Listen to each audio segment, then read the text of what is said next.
Hello and welcome to my channel IAS prep by Deepti Bhatnagar. As I told you कि इस channel में बिल्कुल मैंने एग्जाम ओरिएंटेड अप्रोच आपके लिए बोली है। तो हम डेली बेसिस पे जो आप न्यूज़ सुनते रहते हो, न्यूज़ पढ़ते रहते हो, न्यूज़पेपर में डिफरेंट आर्टिकल्स पढ़ते हो, तो उसमें से सबसे ज़्यादा इंपॉर्टेंट न्यूज़ आपकी प्रीलिम्स और मेंस के लिए कौन सी है, that I will tell you here. Also हम मेंस के क्वेश्चन भी देखेंगे। अगर मैं कोई कह रही हूँ कि मेंस के हिसाब से इंपॉर्टेंट टॉपिक है, तो उसका एक पर्टिकुलर क्वेश्चन जो आ चुका है मेंस में, वो भी दिखाऊंगी।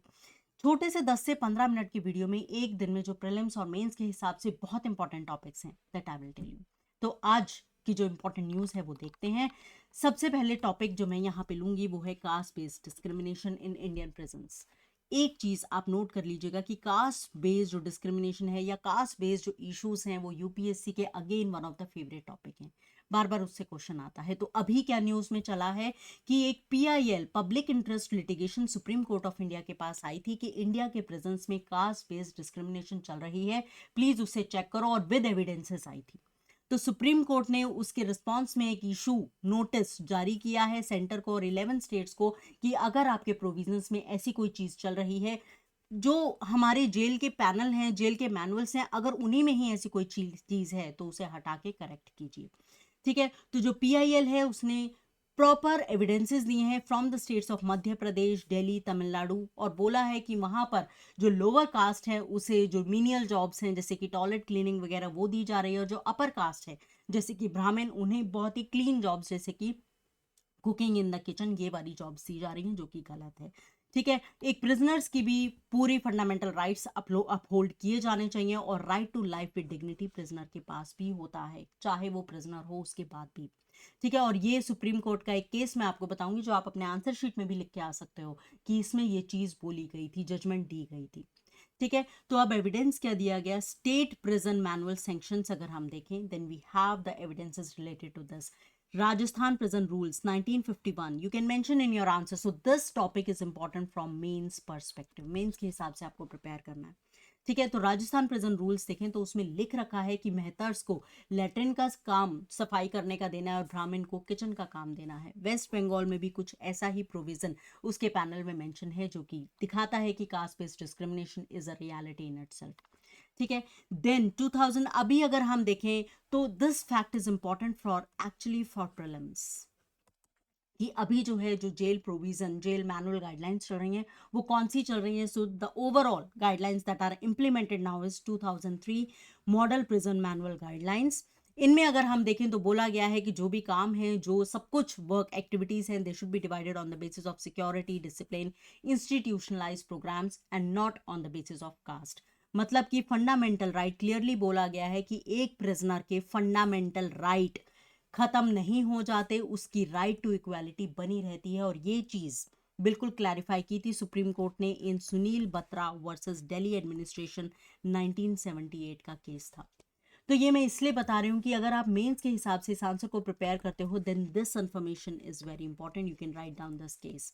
मैं अपने स्टूडेंट्स को अक्सर बताती हूँ कि जब आप जीएस 2 का आंसर लिखते हो, पॉलिटी गवर्नेंस का आंसर लिखते हो, तो अपने आंसर को बहुत ही ज़्यादा मार्क्स फेचिंग बनाने के लिए आपको उसमें आर्टिकल नंबर्स जहाँ रेलिवेंट हो मेंशन ज़रूर करना चाहिए। जहां हो सके उससे रिलेटेड सुप्रीम कोर्ट की जजमेंट मेंशन करनी चाहिए। कोई कमेटी की रिकमेंडेशन है, जैसे सरकारिया कमीशन है इंटर स्टेट रिलेशंस को लेके, पुंची कमीशन है, जरूर मेंशन करनी चाहिए। These are the brownie points that help you get good marks. ठीक है। तो अभी ये टॉपिक आप पूरा जब प्रिपेयर करेंगे तो साथ ही आप देख सकते हैं मेंस के क्वेश्चन जो कि कास्ट सिस्टम पे पूछे गए हैं। Caste system is assuming new identities and association forms, hence caste system cannot be eradicated in India. Comment 2018 का क्वेश्चन है।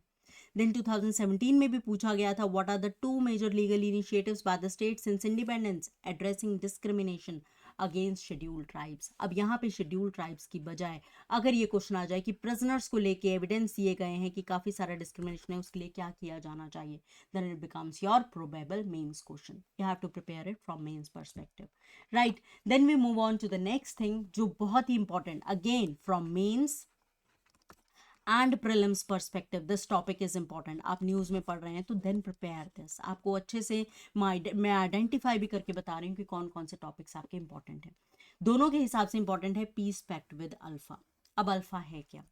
एक टेररिस्ट विंग जो तैयार हुई आसाम में 1979 में। क्यों? क्योंकि स्टेट में जो वहाँ के इंसर्जेंट्स को लेके एक खतरा था, इंसर्जेंट्स के इन्फ्लक्स को लेके, रिफ्यूजीज के इन्फ्लक्स को लेके खतरा था। तो जो हम आसाम के रेजिडेंट्स थे उन्हें अपनी आइडेंटिटी क्राइसिस हुआ और उन्होंने अपनी आइडेंटिटी बचाने के लिए अल्फा बनाया।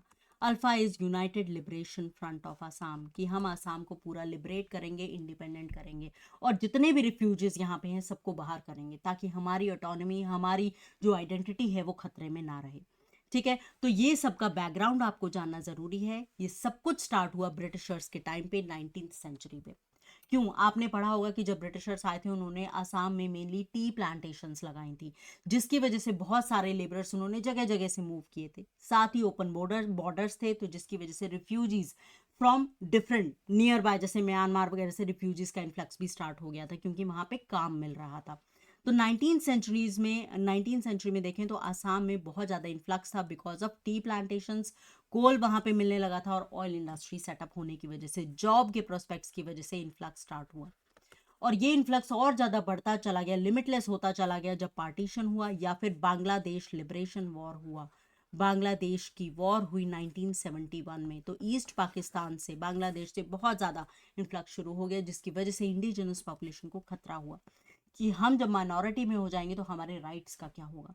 ठीक है, तो 1979 में वहाँ के रेजिडेंट्स ने अल्फा बनाया।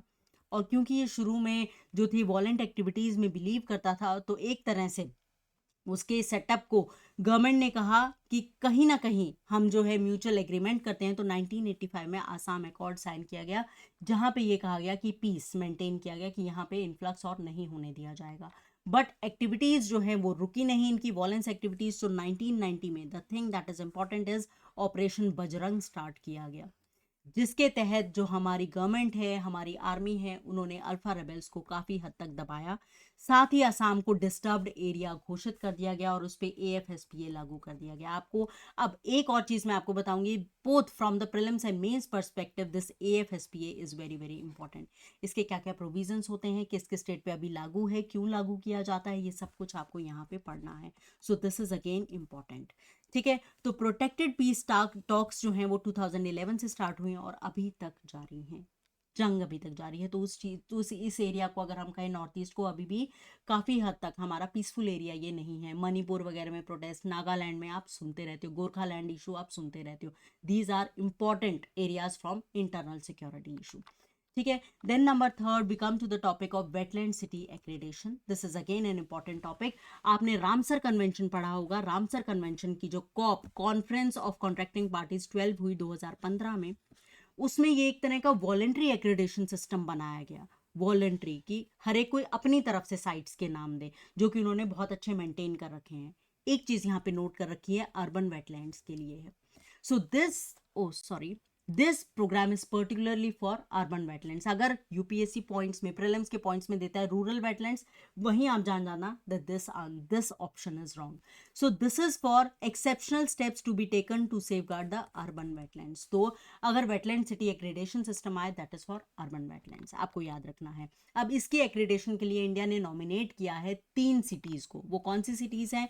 इंदौर मध्य प्रदेश की, भोपाल मध्य प्रदेश की और उदयपुर राजस्थान की। हमें ये देखना है कि इन तीनों को ही क्यों नॉमिनेट किया गया है। बात करें इंदौर की, तो इंदौर इंडिया स्मार्ट सिटी जो मिशन था उसमें 2023 में जब सर्वे करवाया गया, तो उसकी क्लीनेस्ट सिटी निकल के आई है। और इंदौर अभी नहीं, काफ़ी समय पहले से भी 2-3 बार ये खिताब जीत चुकी है। क्लीनेस्ट सिटी हमारे इंडिया की इंदौर मानी जाती है। और यहाँ पर जो रामसर साइट है, सिरपुर लेक, उसमें सेरस क्रेन काफ़ी ज़्यादा मात्रा में मिलती है, काफ़ी ज़्यादा तादाद में ये माइग्रेटरी बर्ड्स आते हैं और इनकी कंजर्वेशन के लिए बहुत सारे स्टेप्स उठाए जा रहे हैं। दैट इज़ वाई इंदौर को नॉमिनेट किया गया है। सेकेंड, भोपाल को नॉमिनेट किया गया है। ये भी one of the cleanest city है। इसने ड्राफ्ट सिटी डेवलपमेंट प्लान जो बनाया है 2031 तक का, उसमें कंजर्वेशन जोन्स रखे हैं कि हमारे अर्बन वेटलैंड्स खत्म नहीं होने चाहिए।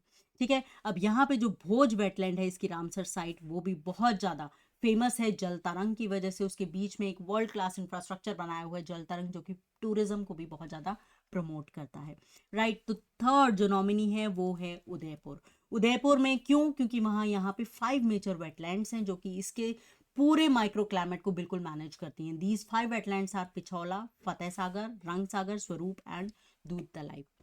इन सारे फीचर्स की वजह से इंदौर भोपाल एंड उदयपुर को नॉमिनेट किया गया है वेटलैंड एक्रेडिशन के लिए। ठीक है, तो ये चीज़ इंपॉर्टेंट है, प्रीलिम्स में पूछी जा सकती है। So again this is important from prelims perspective. इनकी लोकेशन भी आप कर लेंगे तो it will be very good. Even location तो आपकी सारी रामसर वेटलैंड साइट्स की आपको इंडिया के मैप में पता होनी चाहिए, दैट इज इंपॉर्टेंट। ठीक है, अब जो मेरे को एक बहुत इंपॉर्टेंट टर्म लगी जो कि आपके प्रीलिम्स में पूछी जा सकती है, प्रीलिम्स में ये टर्म पूछी जा सकती है, रिवर्स फ्लिपिंग क्या होता है, और मेंस में इसके रिगार्डिंग क्वेश्चन आ सकता है कि इंडिया में रिवर्स फ्लिपिंग का प्रोसीजर चल रहा है। ठीक है, ये मैकेनिज्म देखने को मिल रहा है, इस ये क्यों है, इसके क्या रिपरकशंस होते हैं, या इसका क्या फ्यूचर आप देख सकते हो, इंडिया का फ्यूचर ये कहाँ लेके जा सकती है ये जो चीज चल रही है। तो इस तरीके से मेंस का क्वेश्चन आ सकता है आपके इकोनॉमिक्स में।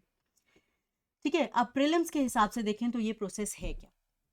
आपको पता है इंडिया में काफ़ी सारे इंडस्ट्रीज लगी थी, काफ़ी सारे स्टार्टअप्स लगे, क्योंकि इंडिया का टैक्स स्ट्रक्चर थोड़ा सा टेररिज्म था, टैक्स टेररिज्म, पीछे से टैक्स लगा दिया जाता था। तो इसलिए कई जो है हमारी इंडिया की कंपनीज वो डोमिसाइल बाहर की कंट्री का दिखा देते हैं और टैक्स वहां पे जाके देते हैं, जिसे आप BEPS बोलते हो, बेस इरोजन प्रॉफिट शेयरिंग, या आपने मैकेनिज्म पढ़ा होगा।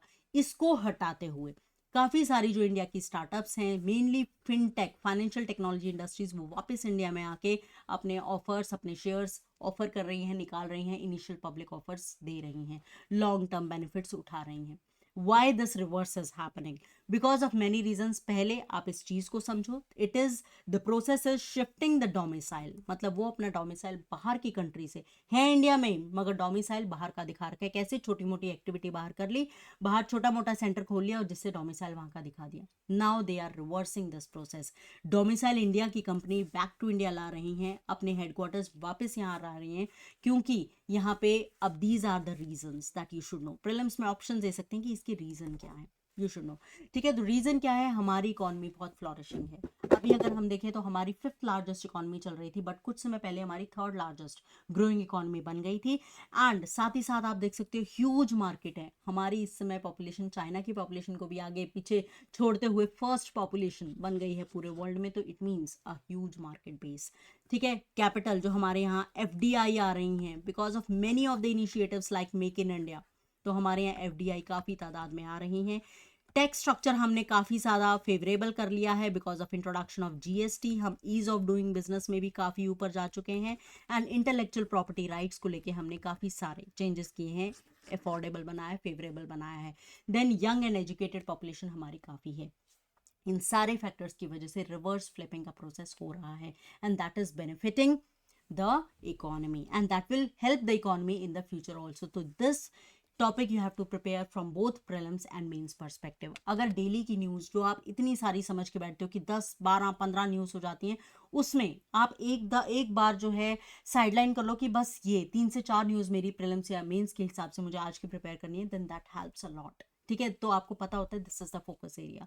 सो आई होप ये आपको 10 से 15 मिनट का वीडियो पसंद आया होगा काफ़ी। इसी तरह अगर हम डेली बेसिस पे इंपॉर्टेंट न्यूज़ करते रहें, then that will help you a lot in your preparation. साथ ही साथ में सेग्रीगेट करती जाऊंगी this information important for prelims, this for mains. अगर आपको मेरा जो टेलीग्राम चैनल है वो उससे लिंक होना है, then the link is given in the comment section. Pin कर दूंगी मैं मैसेज को, आप उस लिंक को क्लिक करके उससे कनेक्ट हो सकते हैं, क्योंकि ये जो PDF मैंने यूज़ की है, जो भी मैं यूट्यूब सेशन में लेती हूँ उसकी PDF मैं वहाँ पे अपलोड कर देती हूँ। You can get in direct touch with me there also. ठीक है, तो आप वहाँ पे ज्वाइन कर सकते हैं। अगर ये वीडियो पसंद आया हो then you can tell me in the comment section, you can share the video, like the video, and अभी तक सब्सक्राइब नहीं किया है then subscribe to my channel. Thank you so much.